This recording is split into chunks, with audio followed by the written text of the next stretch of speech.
All right, transhumanism lecture 15. We're going to do AI agents today. Uh, I must apologize, I'm not very well. I was feeling sick on Thursday. I went home after the class. I got into bed and didn't get out of bed for 48 hours. I had the flu.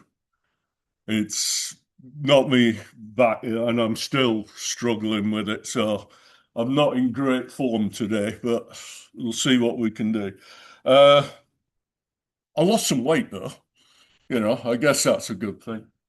Uh, all right. So as usual, what's happened in the last 5 days? Well, uh, some crazy stuff, as usual.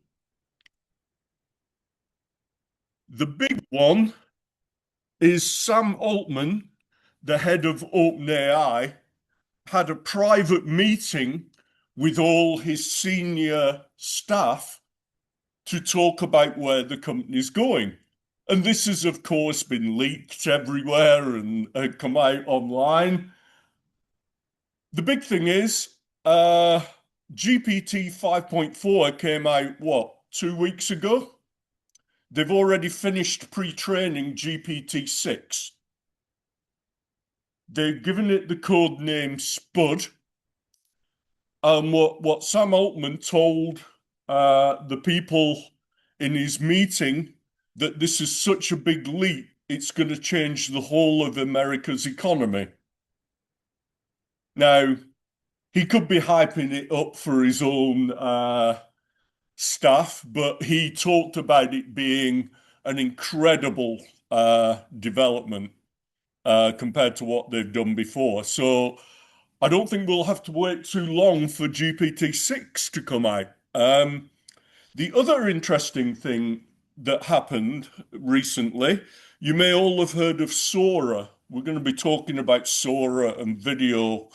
These are the systems that automatically produce video. OpenAI have just closed down their video producing generative system, Sora. And the reason they say they closed it down is they need the data center capacity to train GPT-6. It's so big. And also, Disney are really pissed off about this, apparently, because they paid hundreds of billions to use Sora, and and OpenAI have now just shut it down. But what Sam Altman said in this meeting is that they're converting Sora into a world model. Remember, I talked about world models in the last class, and they're creating a much bigger world model that will integrate into GPT-6. The other, there was another couple of things that Sam Altman said in this meeting. One was that one of their divisions that used to be called, I can't remember what it used to be called, but that it was their product division, is now called AGI Development, which stands for Artificial General Intelligence. They believe that they're now about to roll out AGI. And Sam Altman's other comment, which is quite interesting, said, this technology is developing way faster than anyone anticipated. Gee, Sam, really? State the obvious, I think. But yeah, so the GPT-6 thing, this has caused all the buzz in the last 5 days. What's happening here? What else has happened? Um, this 635 billion that the big companies are dropping on data center, or have announced that they're dropping on data centers this year, is facing a bit of a test because energy prices are going up so much. And these things consume so much energy. So there's a lot of speculation at the moment on whether people will cut back on data centers a bit because of the energy crisis we have at the moment, which is interesting. Um, Beyond Nvidia, there's another AI stock that has gone up 300% in the last year, which is of interest to all of us that live here in upstate New York. Micron. They're building the big new facility down in Syracuse, lots of employment for our graduates and things. Micron have gone up, their stock's gone up 300%. Why? They make chips for data centers. So Micron's doing really well on the back of this. So worth it. That's good news for us who live around here. This is interesting. Databricks, a big AI company, announced nearly $1 billion in UK investment for AI adoption, which is uh, another large investment going on over in the UK.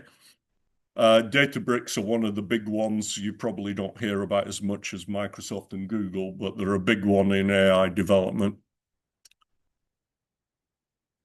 China, we just keep getting more and more news out of China on AI. Um, this is about China AI development entering a new phase. Um, what we're seeing is lots of partnerships at the moment with US companies. So China are partnering with US companies to develop specific application areas like law, sales, human resources, finance, etc., to apply their AI in different sectors. We've already seen the robotic stuff, which China seems to be racing ahead with.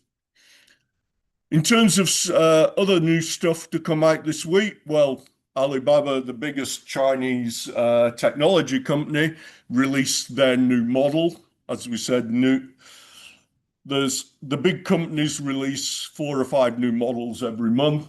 Qwen 3.5 came out, 3.5 Omni came out this week. Microsoft added a big multimodal AI to its Copilot system, which is their inbuilt AI attached to Office, etc. There's a new model they announced behind that. Apparently, uh, reduces the what's it called? Increases accuracy in their models. Google have their own internal new agentic tool. They've called it Agent Smith after the Matrix character, and they use this for all their programming development at the moment. Apparently, it's so good and was being used so much that they're now restricting access to it to get people to use other tools. We can't see it because it's an internal Google tool, but there's a lot of people talking about it right now. Um, I'm going to be talking about agents, and I have a slide I'm going to show you today with a list of agents that came out in new agent technologies that came out in the last month. And already it's out of date because this one came out on March the 27th. And this is a self-evolving agent that develops itself to make itself better. So brand new technology coming out. These agent technologies coming out so fast right now. Um, Another on the job front, just an article I read today. If you work in human resources, it's one of the areas they're predicting 30% job cuts in HR across all organizations within the next year. There's an interesting report came out. Tufts University produced this report on which jobs are going to vanish in the next year or two. And basically, it's you can see the kind of headline here. If your job involves using your brain, you're in big trouble. Plumbers and electricians are have more job security at the moment than most white collar workers. Uh, you can look up this is the Tufts report as it goes through which kind of jobs are in uh, are to be upset. But look at these kind of summaries here. About 5 million tipping point workers spanning 33 operations where there will be between 10 to 40% displacement. So that's a lot of people losing their jobs in the next 2 to 5 years. Uh, California, New York, Florida, Texas, and Illinois are the places where most job losses will occur. So, yeah, it's worth having a look at that if you're going to be in the job market, see what's happening. I'm sorry I can't give you better news, but uh, this is this is what's happening right now. Um, this uh, this argument between Anthropic and the government continues. Anthropic claimed that the government was being unfair and labelled them the government told them they were labelled them a dangerous company and that no one could use their products. Anthropic then countersued, and the judges have sided with Anthropic, saying the government are wrong; they're not a danger. So it's they've rejected that, and I predict the government will have to pay Anthropic a lot of money in damages here, but we'll see what happens. Um, this is what we're talking about today. Um, Agents. This article came out about 5, 6 days ago.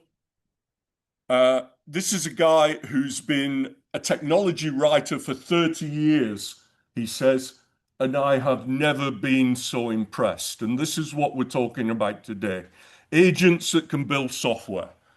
He said, I built an app for work in 5 minutes with Tasklet, which is one of these no-code platforms. Um, he said, agentic AI authoring changes everything. And that's what we're going to talk about today. And one last article that came out 29th, so 2 days ago. This is in the Times of London. AI is just a year from beating humanity's last exam. Remember, this is the hardest test that humans could set. It's almost impossible to set a test harder than this, and AI is going to beat it in a year. And it shows the graph of where we are now. Literally a year ago, we were down at 3-4%. Gemini 3.1 has just hit 45%. And what's interesting, if you read the article, there's a senior executive from Google said, if we put all our resources into it, we could beat this exam in a month. But that's not what we're developing. We're developing AI that for all these other things, and it's just a side product that we will beat this in a year. Yeah. So it's basically we are going to be unable to assess how intelligent AI is within a year. We won't have the tests.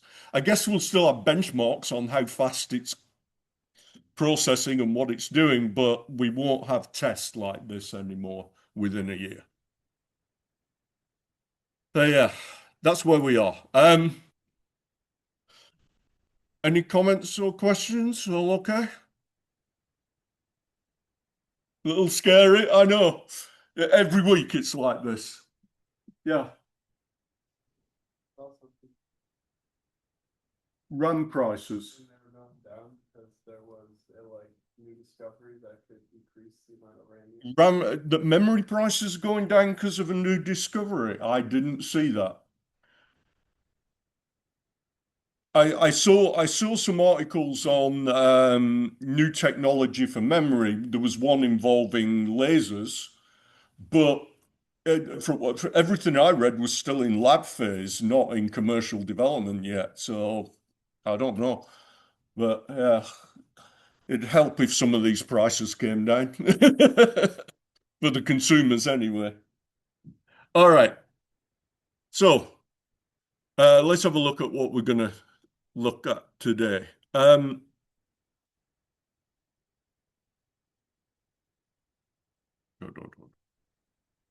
So on Brightspace, you'll see in this LLM section on large language models, there's a page on agents, which we're going to be working through today. And there's also a page to help you with the assignment, worksheet 7, called Building Your First Agent. I'll go through that at the end of this class. Um, so this is the AI agent page, and we're still really doing just question 2 here on trends, but to be honest, this thing about trends, all the stuff I show you at the start of class is part of this trend, will allow you to think about that question as well. This, as I said, this is not a big worksheet, worksheet 6, it's quite small. So, I taught this class a year ago, and agents were just coming out then in March last year. And I was showing people, I was showing the students in class these articles like, say hello to your new colleague, the AI agent. All these articles were coming out.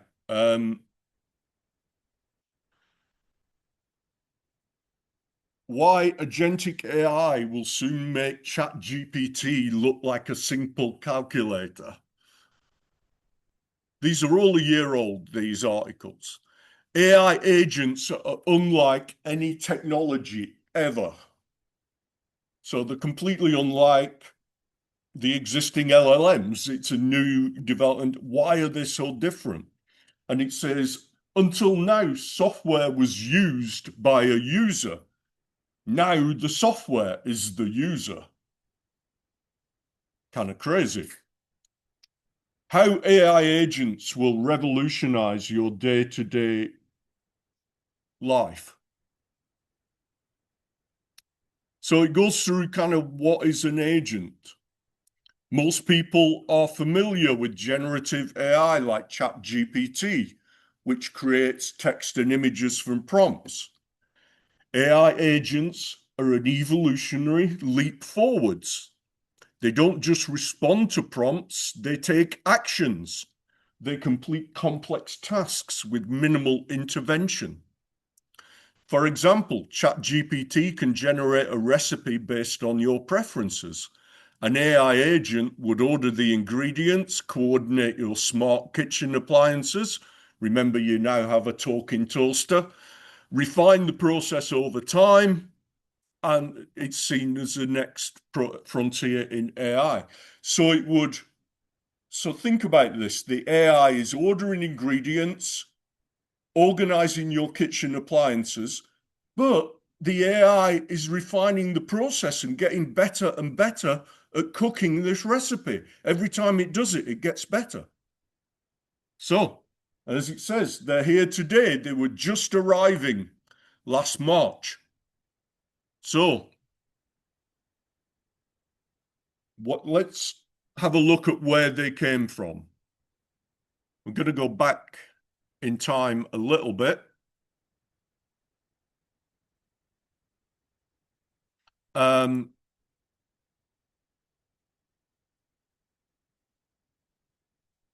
so,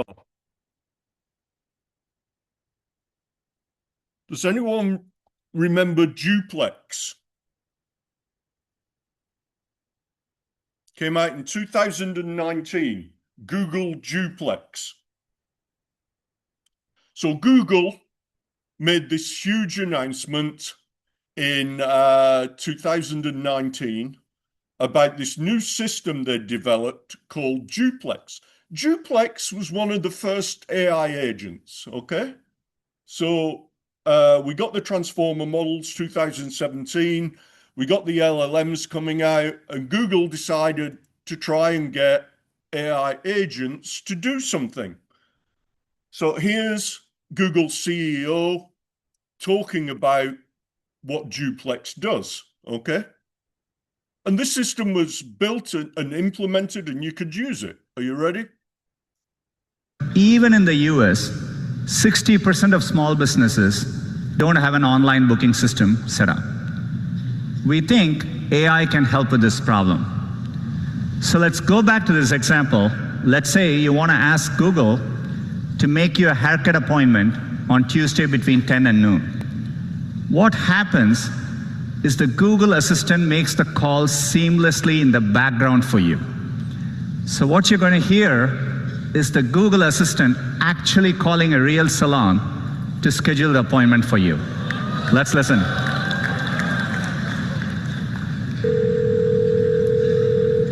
So how can I help you? Hi, I'm calling to book a women's haircut for a client. I'm looking for something on May 3rd. Sure, give me 1 second.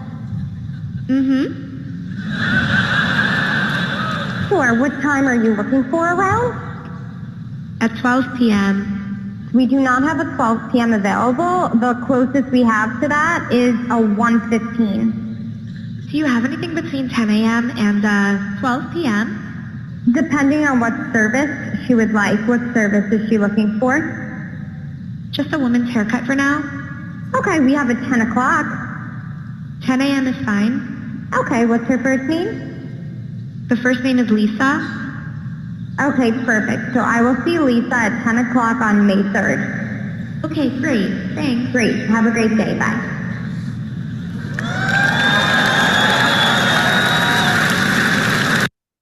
So there we have agentic AI. We have an AI system that is working in the real world, performing a task and interacting with humans. This caused a lot of upset when it came out. People were wanted to make its voice assistant sound more human, but the company may have taken things a step too far. So they show it and then eliminate the typical robot sounding voice, but the computer is using language fillers and quirks to make it sound more real. There were ums and hms, and the computer even used upspeak, which is that trend where people speak phrases with an upward bend, so it sounds like a question. Google calls this new assistant technology Duplex. But as she says, there are issues with this. Can keep up with the complex questions. It sounds super smooth with realistic mannerisms, like, oh, I gotcha. And there's nothing to indicate you're talking to something that is not alive. And that's a problem. If technology is at the point where we cannot tell what is a real person and what is a robot, then we need to start talking about the ethics here. Should you have the right to know when you're talking to a robot? Does Google have a responsibility to disclose when its artificial intelligence is posing as a human? So, ethical question: should we be, should we know when we're talking to a human and when we're talking to a machine? People are nodding. You think, yeah? Anyone disagree? It doesn't matter? No one disagrees. Okay. Well, Google shut this down at the end of 2021. It ran for 2 years. They claimed it was too big a drain on its resources, but to be honest, it didn't always work that well. It mucked up quite a bit. It was a bit too early, but it was the first AI. Interestingly, we had this article came out 6 days ago. I read this and it made me think of Duplex. This guy had the opposite problem. He couldn't convince people that he wasn't an AI, including his aunt. He rang his aunt about something and his aunt thought he was an AI system because he said something a bit weird and his aunt thought it wasn't him. It was someone just using AI system to mirror his voice.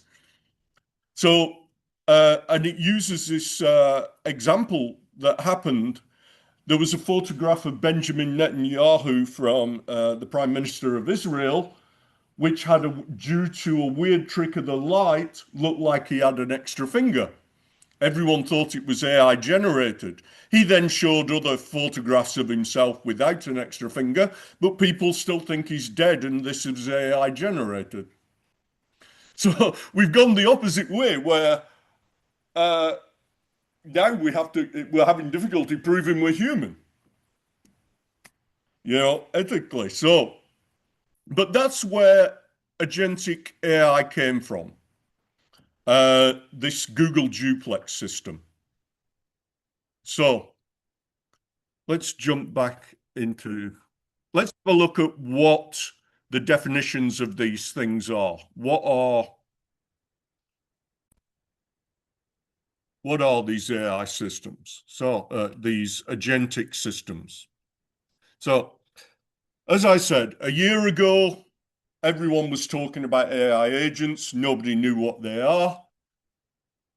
People still don't know what they are. Everyone knows what ChatGPT is, but most people still don't know what an agent is.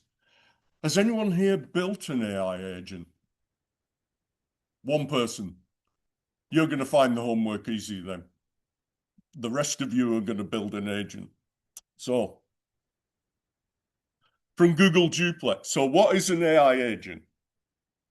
An AI agent is a system that autonomously performs tasks. It designs workflows and uses available tools. These are autonomous software programs that simulate human intelligence. They perform tasks, make decisions, and interact with users, like phoning up the hair salon to book an appointment. They can learn from the data, adapt to changing scenarios. So when things change, they change what they're doing, and they improve over time. Every time they do a task, they get better at it. Through machine learning. These things are changing everything, which is why it's so important that you know how they work. And guess what? Over the past week, I've had to learn how to build AI agents so I can teach you guys, because I didn't know enough about this, but it's something you all should know, especially if you're going into a modern workplace. This stuff, as you'll see, is changing everything, and you should really get on top of this, no matter what discipline you're studying. So what is it? An AI agent? Well, let's have a look at how AI agents work. So we have the agent in the middle, which has a kind of brain connected to a large language model like ChatGPT or Claude or something. You've got the standard AI system there, and you build an agent using that system. But there's a number of other things that happen. The first thing we do is at the top. We give it some tasks. We give it a job to do. I want you to go through my emails, find all emails from this person, and summarize what I need to do to respond to this person. There's a task, or I want you to tell me what's on all the cinemas around me, find the film ratings and list the highest rated films that are closest to me, things like that. This agent can then access tools. It can access web browsers. It can build programs to do things. It can access spreadsheets and Word and your calendar and your email. It can also get information from the environment, so you can connect it to sensors. So it can sense the weather. If you're running a factory, it can sense what's happening in the factory. Whatever, you can get information from the outside world. all this goes in and it works on this task. It has a memory, it stores things in. So it records what it does. And then next time it does it, it compares what it's doing with what it's done in the past to make itself better at doing the task. And then it goes back into the real world and does things, actions. We still have human control here where we can decide what it's doing, but it does these things. These are the two, from our point of view and what we've been talking about, these two things are important, that it gets information from the environment and it performs actions in the real world, like ringing people up. Why are those important, do you think? Yeah? How? Yeah, remember our definition of intelligence. Exactly. What was our definition of intelligence? An intelligent agent is a system that perceives its environment and takes actions. These things perceive the environment and take actions, and then try and maximize their chance of success. By the definition we had of intelligence, these things, previously LLMs didn't really interact with the environment. Robots interact with the environment. LLMs don't unless you put one in a robot. So now, and remember, that was the AI definition, which compared to the human definition. The human definition is about achieving goals in an environment. These environment things, all about embodiment. One of the crucial things about intelligence is this ability to experience what's happening in the world and act on it. That's what agents do by their very definition. So all of a sudden we're jumping into this world of intelligence. So these blocks. So an agent generally has these different blocks. The brain, the reasoning system engine.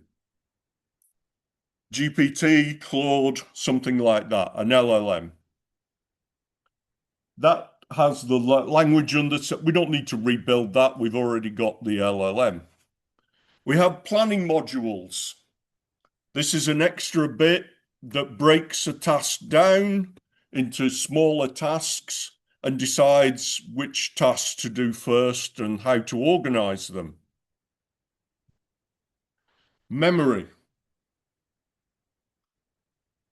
This is the little brain picture at the bottom. You have short-term memory for the current task, so it knows what it's doing. And you have long-term memory where every time it completes a task, it stores that task so it can compare it with what it's asked to do next and get better at it. And tools. These are the things, or APIs, programming interfaces, application programming interfaces that allows the agent to connect to spreadsheets, to the internet, to calculators or calendars, whatever you want it to connect to. And agents range in complexity. They can be really simple or really complex. You're going to build a very simple agent for this next assignment, a simple reflex agent, which kind of follows if-then rules. You know, if this email is from this person, then pay attention to it, you know, that sort of thing, like a thermostat. If it's cold, turn the temperature up. Goal-based agents, where we give it just an end goal and it decides how to get to that point to reach a specific objective. Learning agents that self-improve over time. More and more, almost all of them are having this capability now. And multi-agent systems, where you have many agents doing different things, and then you have agents overseeing other agents and what they do. So you might have one agent writing code, another testing the code, and you have multiple agents working for you. Well, I want you to look at some of the words that are cropping up here. Planning, if-then rules, reasoning engines and planning modules. All of these things are symbolic AI. Remember the early days of AI? These are symbolic top-down AI systems. So this is that these agents are neural symbolic. They have both the bottom-up machine learning in the LLMs, and they've got all this top-down stuff controlling it as well. Neurosymbolic is all these AI agents work with this combination of these two top-down and bottom-up AI together. So, let's watch a video about this. This will explain a little bit what AI agents are, maybe better than I can. This video is about 7 months old, which means it's massively out of date, but it still explains the basics of what an AI agent is very, very succinctly and clearly. So, and I do like this guy's videos. Hello everyone, I'm Alfie Marsh. I'm the co-founder and CEO of Toolflow AI. In today's video, we'll dive into the fascinating world of AI agents. As AI agents become a more integral part of our lives, it's evolving from simply responding to our commands to understanding and acting autonomously. So let's unpack what AI agents are, how they work, and why they might be a game changer in your life and career. What is an AI agent? An AI agent is a piece of software designed to perform tasks autonomously. Unlike traditional software that follows strict rules, AI agents make decisions based on their understanding and interactions with the world. They use technologies like large language models, such as GPT from OpenAI, Claude from Anthropic, or Gemini from Google, to process and understand information and determine the best course of action. Imagine having like a digital assistant. Instead of giving them an order and saying, ask this person if they're available in this date and then send them a calendar. Yes, they would perform the task, but you're giving them a kind of preset list of instructions of what they need to do. Instead, you could give something a goal and more ambiguous and say, hey, I need to book some time with Joanne whenever I'm free in the next month or so. Can you go about organizing the schedules? Then the AI agent can go and take that, understand the objective, and then think of a list of other things it needs to do. Step 1, check your calendar for availability. Step 2, check Joanne's calendar for availability. Step 3, determine the amount of time. Step 4, and so on and so on and so on. So they act more autonomously and can understand an objective rather than follow a very specific set of rules. AI agents are different to LLMs, large language models. While agents use models like GPT for understanding and generating language, agents can do much more. You see, traditional language models predict responses based on data that they were trained on. This data is static. They were trained on the internet and a bunch of other resources, but at a specific moment in time. Language models don't interact with the world beyond their training data. For example, ChatGPT knows information only up until its last update. As of today, their last update was December 2023, which was more than 4. So, hopefully that gives you some idea of what a agent is. There is a second video here that goes into it. He goes into it in more detail. There's another video here that's more recent that goes into it in more detail as well. If you want to watch that, don't have time to go through completely through it right now, but hopefully that gives you some idea of what it is. All right, let's carry on with some more definitions of what we're looking at here, what these things you do and use. So, as he said, the guy said in the video, agents are not static. They don't just use the pre-trained LLM. And we call this retrieval augmented generation, or RAG. So you have this RAG assistant, which is part of the agent. It gets information from an LLM, but it also generates its own information, whether from a database or the internet or whatever, compares it, and then gives you an answer. So you can ask it a question. If you ask a question about for a recipe or who was such a president, the 40th president of the United States, it can use its training data from the LLM, but it can also look it up on the web, compare the answers, and make sure that the information it's getting from the LLM is as up to date as possible. So, Retrieval Augmented Generation, or RAG, it's an AI framework. It improves the accuracy and reliability of LLMs because they consult external data before generating a response. Think of an LLM as a student taking a closed book exam with what they only memorized during training. And RAG turns it into an open book exam because you can look up the facts online or in a library to ensure its answer is correct. There are quite a few benefits to this. So you're getting information from both the LLM and from more up-to-date sources. Part of it is LLMs have cutoff dates. That's one of the problems. And also they have no access to private files. So the LLM can't access your company resources or your personal calendar. These RAG systems can. You can give them access to other information that the LLMs don't have access to. So it solves a problem. It reduces hallucinations and makes them more accurate. Makes the information more up to date because you're looking at live data like news feeds, stock prices, things like that. You don't need to retrain the whole model. And you can give AI access to your personal information, whether company information or customer data, whatever.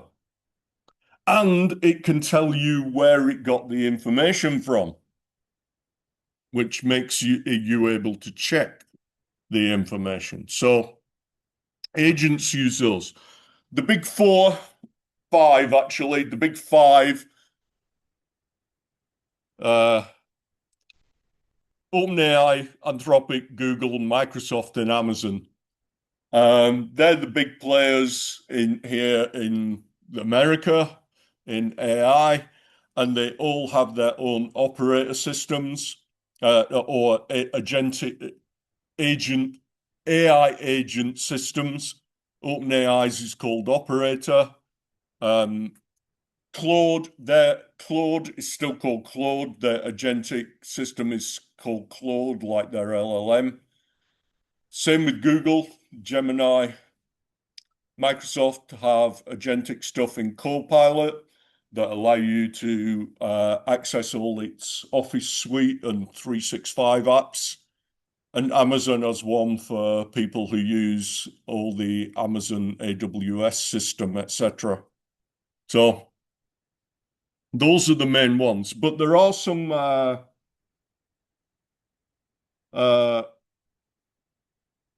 smaller ones that have come out. Lux came out only a couple of weeks ago. It's from a company called OpenAGI, obviously copying OpenAI. But there's a benchmark on how good agents are. And Lux is beating Gemini and OpenAI Operator. They're up at 83, a score of 83. It's not the top though. There's one called Tinyfish that scores 90 on here. So there are smaller agentic systems that work better than the big ones, apparently, but they're not always as broad. You can't always do as much with them. So let's look at this term agentic AI. Agentic AI does not mean the same as AI agents. It's not the same thing. AI agents are a single system that handles a well-defined task. Agentic AI is where you coordinate multiple AI agents. So the two terms are different. AI agents are valuable for individual, well-defined, predictable tasks, but work on their own. They don't manage complex workflows, don't adapt to changing business conditions, unless you add an agentic AI system as a umbrella above your AI agents. This is the orchestration layer that organizations need. And you'll have seen me announcing at the start of classes all these new enterprise level agentic AI systems that have been coming out recently to handle multiple AI agents in an organization. So there's lots of these things coming out. All right, let's have a look at, let's take a break from me talking and watch another video or two. Let's look at some examples of what AI agents can do. So let's start with this guy.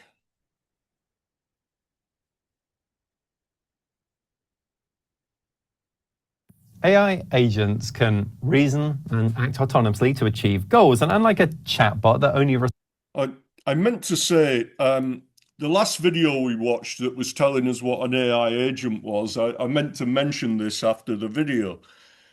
Did you notice that the guy said, twice he said this at the start of the video, the difference between an LLM and an AI agent is that an AI agent understands what it's doing. He said that twice. This idea that the LLM doesn't understand, but the AI agent does understand. But as I showed you, it's interesting he said that, because as I showed you in the last class where we talked about LLMs, by any definition of understanding, an LLM does understand what it's doing. So it was interesting that he made that distinction. So anyway,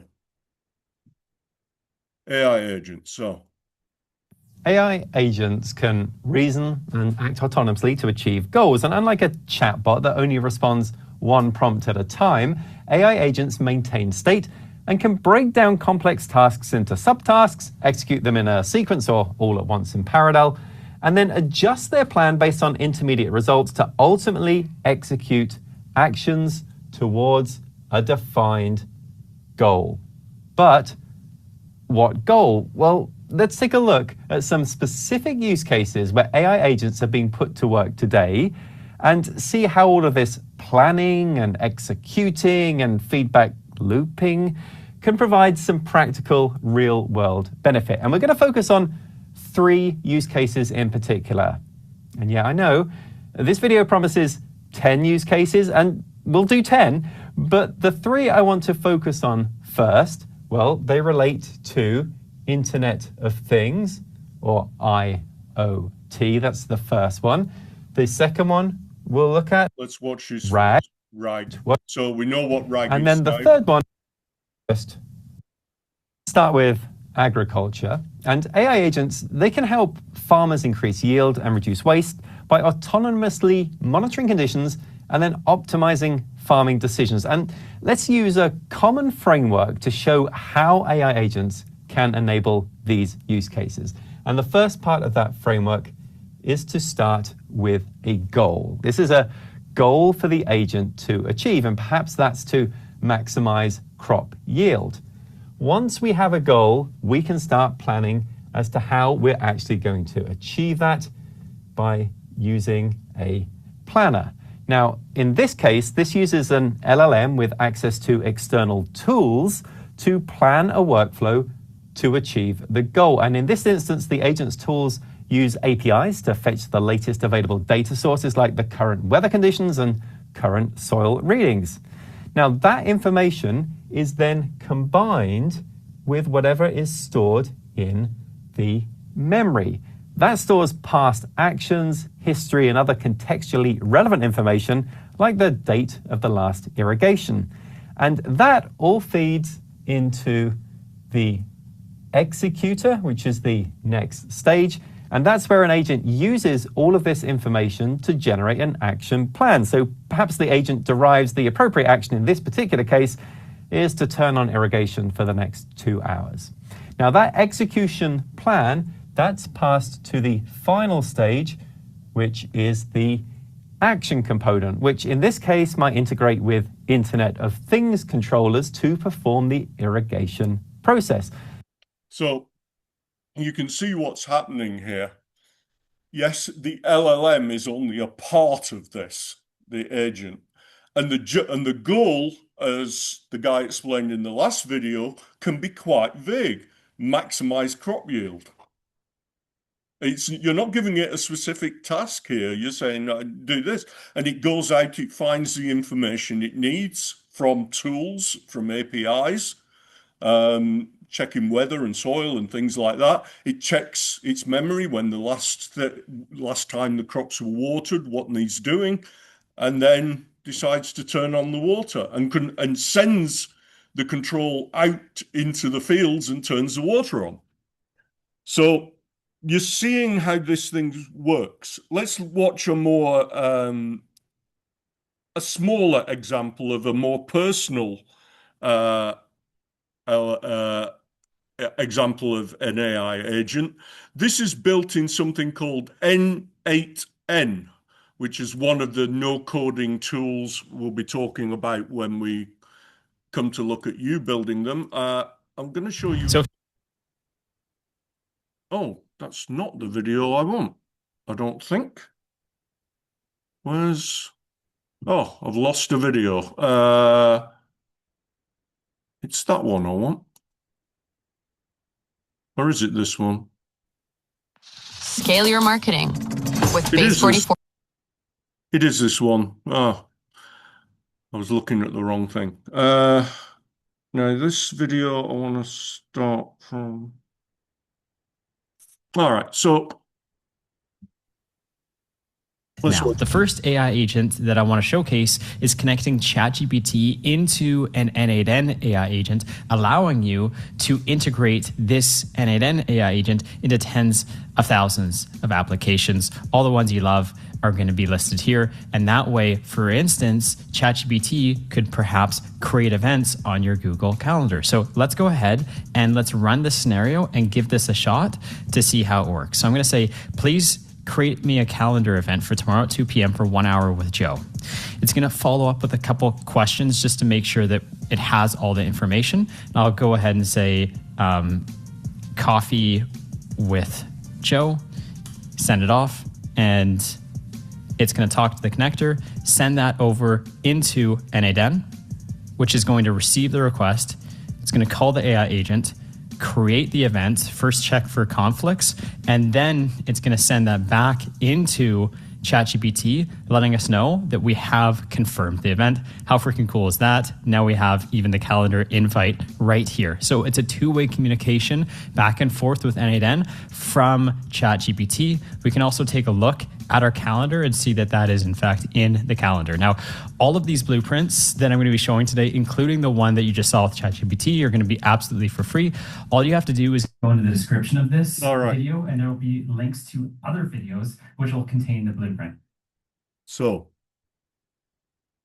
hopefully that gives you some idea of how these things work. They connect to other applications. So this idea of what you're going to do for this assignment is connect it to your calendar, your email, something like that. And then you're going to be asking GPT or Gemini and say, hey, can you do this for me? And the agent will automatically connect and do something for you in that piece of software. So we'll look at a couple more examples in a minute with OpenClaw, but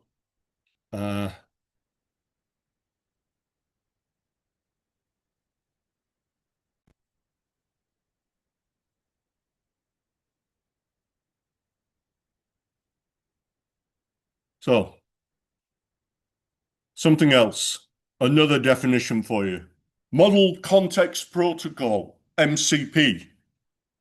Whenever I hear MCP, I think of the movie Tron. Has anyone seen Tron? The baddie in that is called MCP, Master Control Program. I always think of that whenever I hear that. But MCP, what it means in this context, it's a framework that allows AI models to talk to each other. They can share external tools, APIs, all sorts of things. It's a structured way for AI systems to store information in an AI system and share it with other AI systems. It's like a GPS navigation system. It knows where you're going, what your goal is. It remembers how you want to get there. Once you've done it, it adjusts itself when things change, and it knows where you are on the journey. So this is the thing that allows it to go through a task. OpenClaw. OpenClaw is a free autonomous AI agent that executes tasks via large language models. It's a way to build agents, really, and it's free. You build them locally on your own machine. You connect to a language model like Gemini, OpenAI, GPT, Claude, DeepSeek. And often people use OpenClaw with messaging apps like Signal, Telegram, Discord. So you send a message in Discord, which connects to your AI agent, it does something, and then texts you back in Discord when it's done it. But in the last month or 2 months, all of these have come out. Competitors to OpenClaw. There are so many OpenClaw competitors. I just haven't had time to look through all these. And like I said earlier today, there was another one just came out 2 days ago. So one thing I find interesting is they all have cute icons. They all have little animals or little people. Apart from NemoClaw, which is the NVIDIA one, which has their CEO on it. But all of the others have little animals. It seems a little cat or a little... just interesting that they all use that. Anyway, so these things have all come out just recently. But the other thing I wanted to mention, I promised I'd talk about this a little bit, is Maltbook.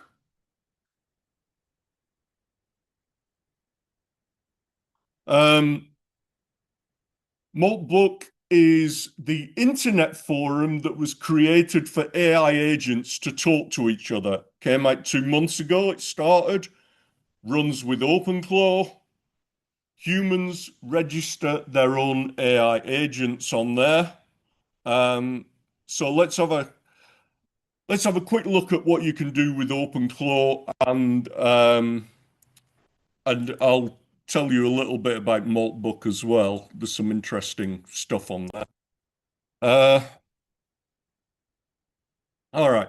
So, what is OpenClaw? Let's have a look at a couple. Just watch this guy.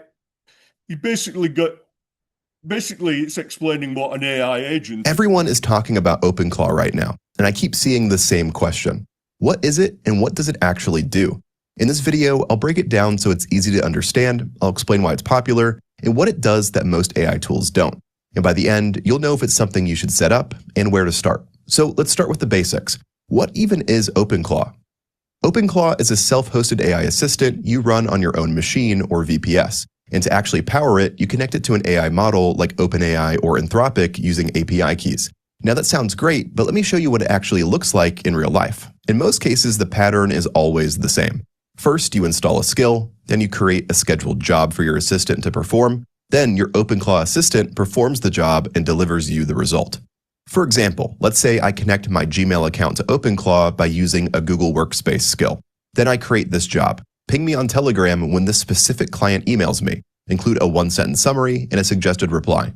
Now, instead of digging through my email inbox and potentially missing an email from a high-value client, I just get the summarized message when it actually matters from my assistant. Now let's say I connect a GitHub skill to open. So you get the idea. A skill or an API, you connect it to something, you tell it what you want it to do and when you want it to do it, and it just does it. That's it. It's really easy to use. Let's have another look at another. This is another example. This guy's a bit annoying, but shows you what you can do with this thing.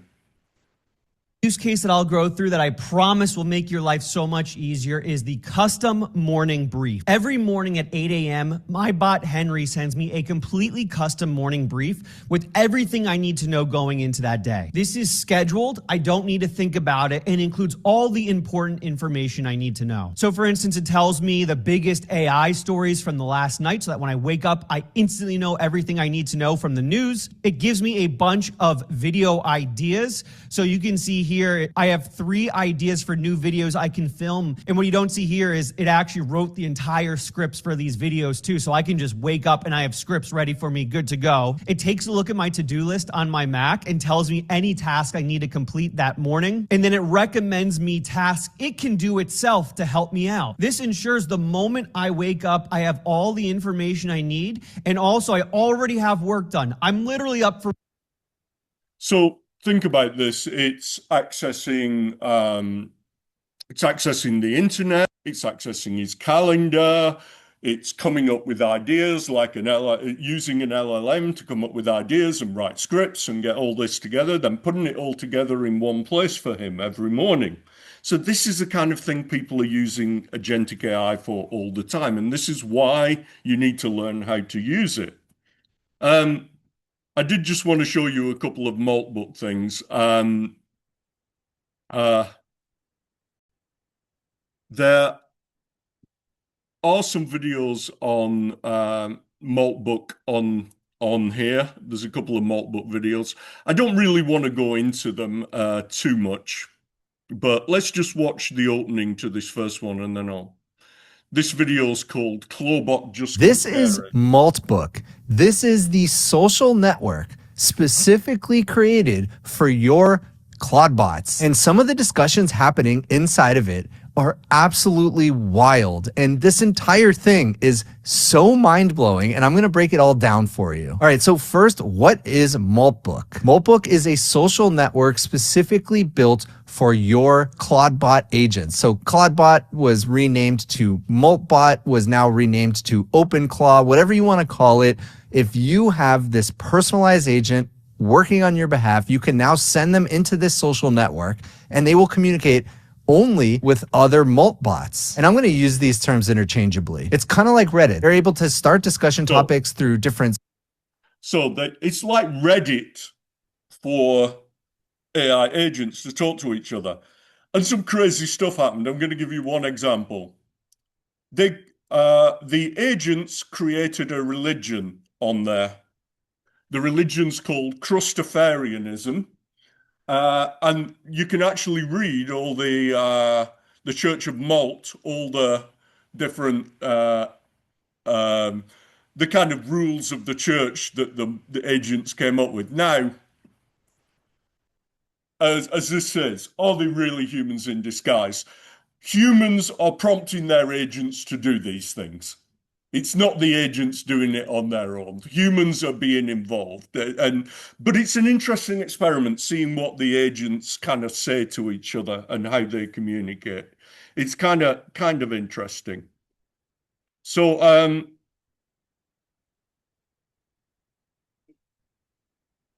what?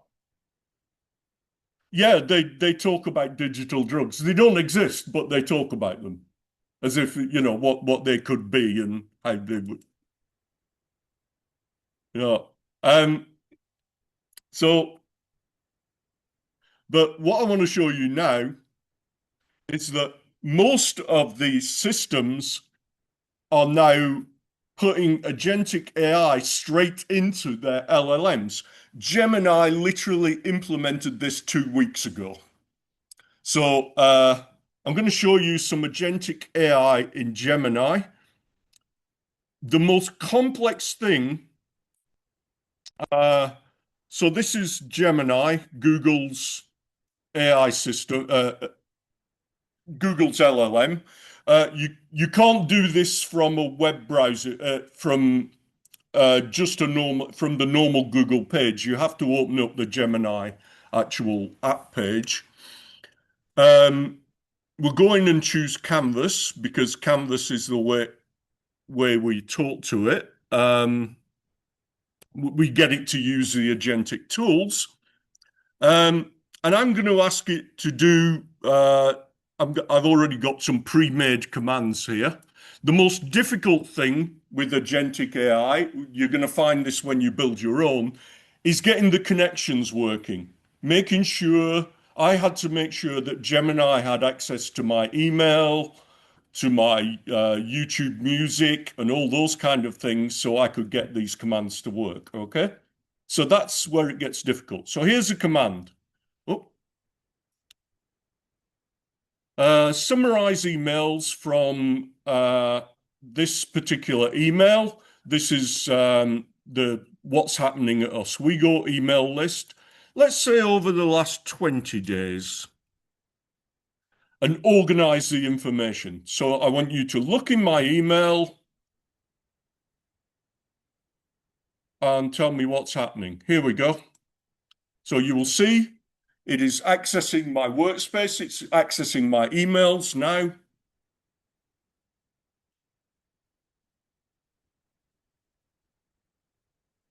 And there it goes. And it's organized the information into campus news and initiatives, academic and professional development from all these emails. This is Oswego today, so there's 20 odd email. There's 15, 20 emails here. Student achievement and opportunities, upcoming events, and a spring break note. So it's organized all the information from about 15 emails into this. The crucial thing is it accessed my personal emails. Yeah, which an LLM could not do. Let's have a look at another one.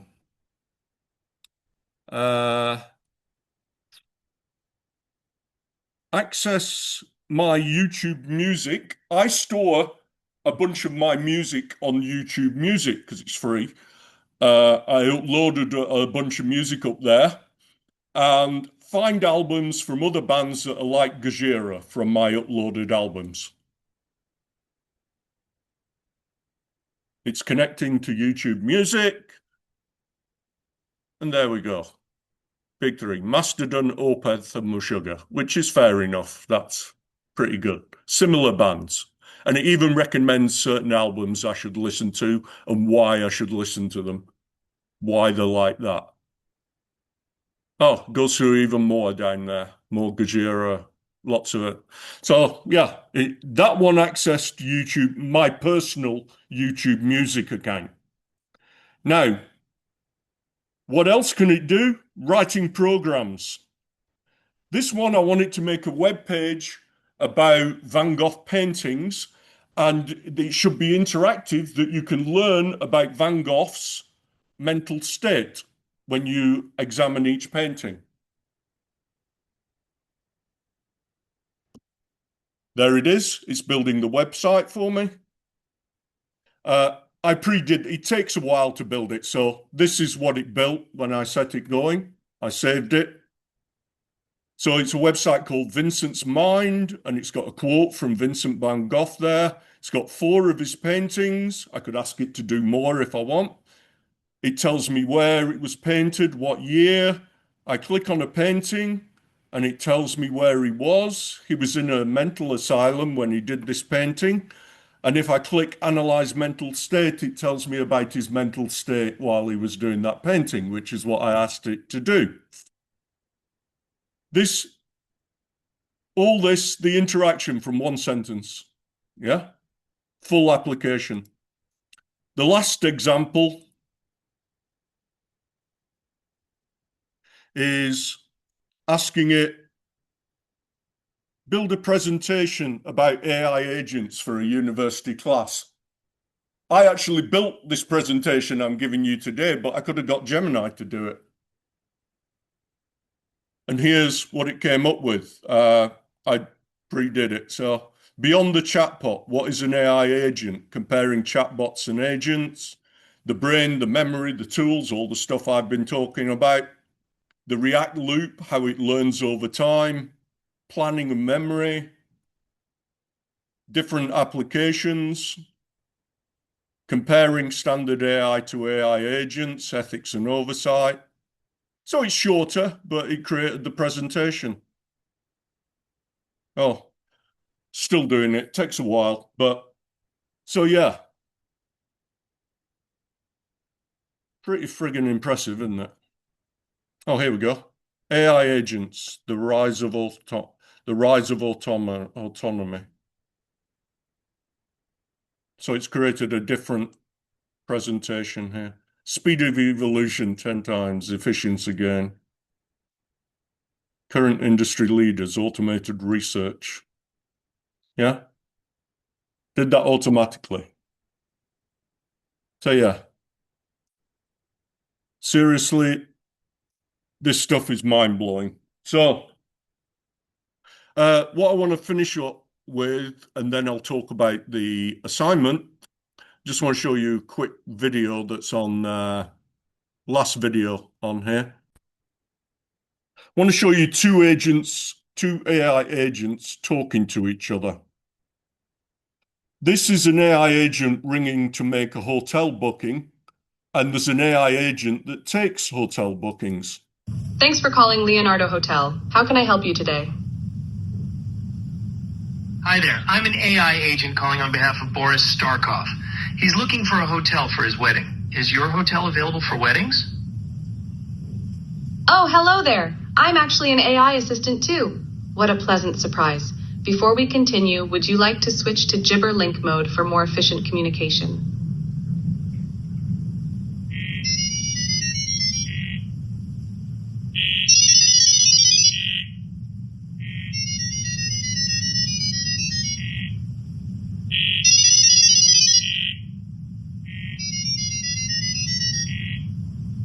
So that's two AI agents. Think of duplex right at the start, the Google thing. Now we have two AI agents doing a conversation.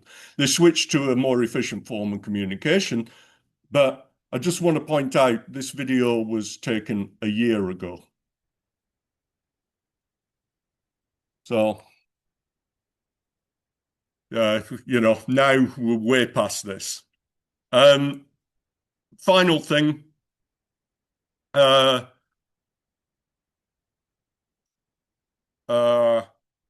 There are some examples at the bottom of when agents don't always work as well as we expected, and they do things wrong. But obviously, they're getting better and better all the time. All right, any comments or questions before I show you the assignment? We got 5 minutes for me to show you the assignment. All right. So there's a new worksheet. This one's worth 20 marks, okay? And what I want you to do is to build an AI agent.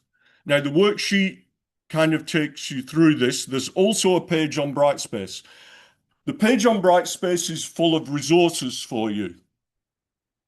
The first thing to do is decide what you want to do. You should probably watch some videos about what people build with their first agent. Have a look at some of the tutorials and videos, the kind of things people build, and then build something like that. Try and copy one of the tutorials or something simple to it.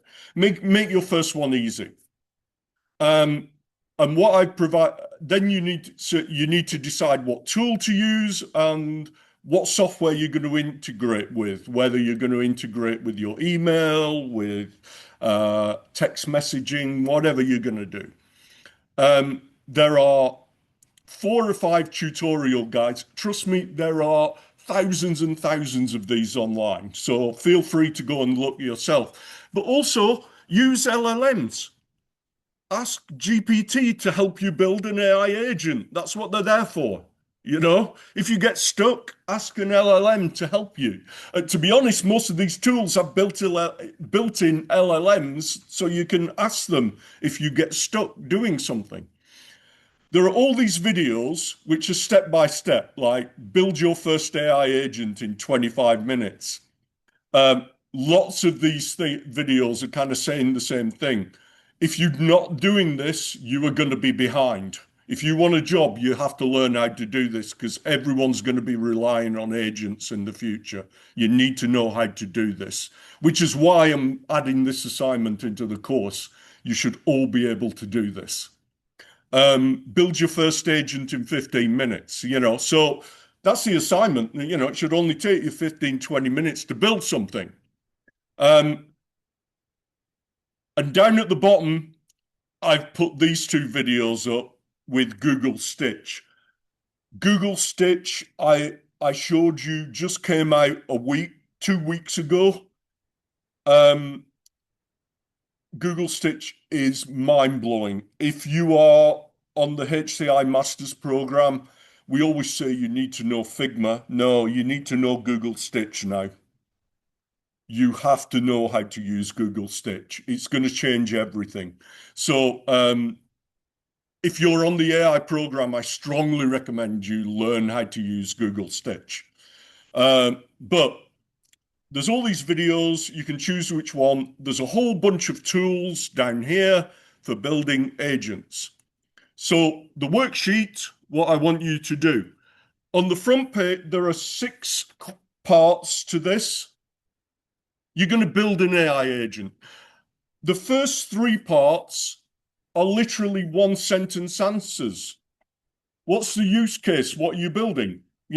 I'm building an agent to check my email and summarize these 14, the past 2 weeks from this, but whatever your agent is going to do. I'm expecting something more than writing one line in Google Gemini, by the way. I want you to build an actual agent that runs, okay? That you can store and keep, not a one-line command in Gemini. I want you to tell me which resources you used, which videos did you watch, which tutorials, which chatbot. Just tell me what you used. Again, 1 sentence, 1 or 2 sentences, or just some bullet points here.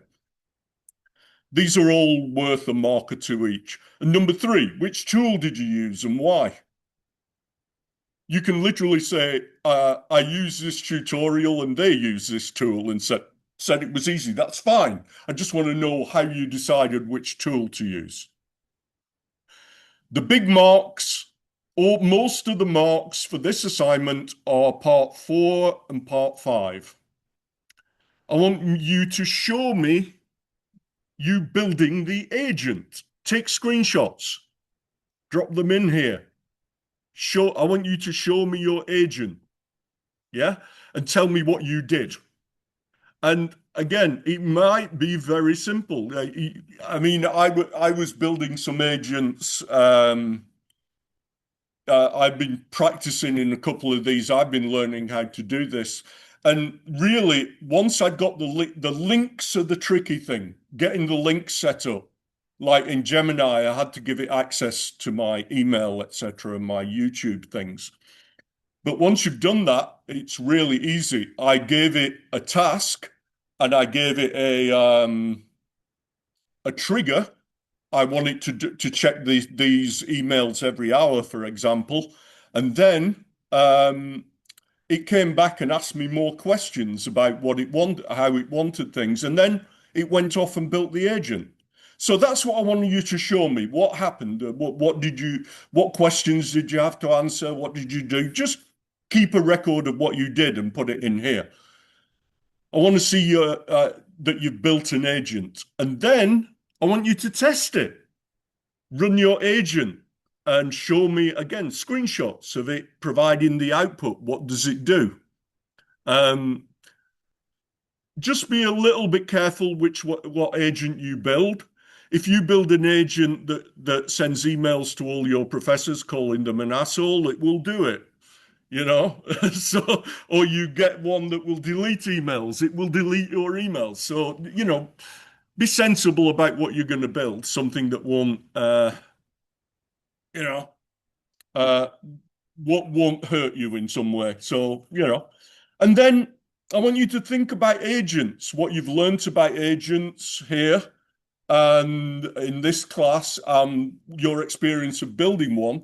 And I'm particularly interested if you think you'll be building them in future and using them, you know? They are supremely useful, honestly. I'm massively impressed with what I've seen using these. Okay. Any questions or comments on the assignment? You got 2 weeks to do that, by the way. No.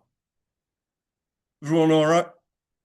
Honestly, I can't recommend enough that you get familiar with this technology because this is your future. All right, folks. All right. See you all on Thursday. I'll write a... Thursday we start looking at artificial general intelligence.